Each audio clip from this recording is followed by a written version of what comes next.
Parliamentary debate passage 150 words per minute. Start.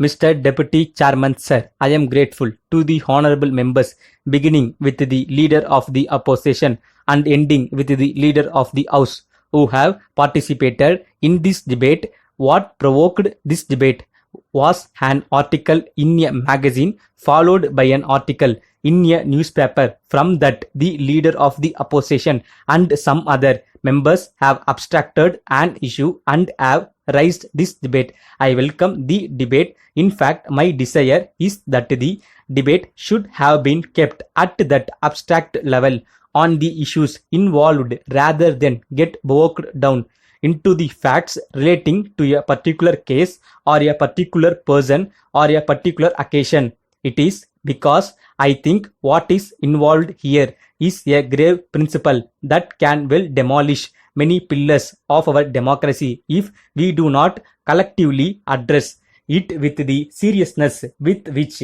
it should be addressed, sir. Article 21 of the Constitution, in my view, is the bedrock on which the democratic structure of India has been erected. It is to secure the fairly and personal liberty of every citizen, for which Mahatma Gandhi and other freedom fighters to lead this country in the great struggle against British colonialism.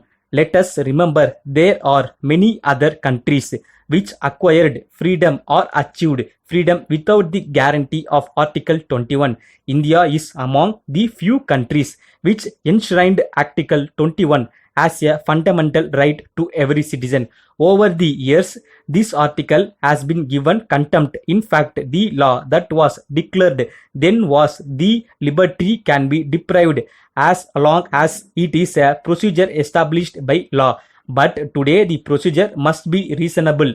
Procedure Article 21 has been expanded by a seriousness of judgment reflecting these aspirations of the people. Stop.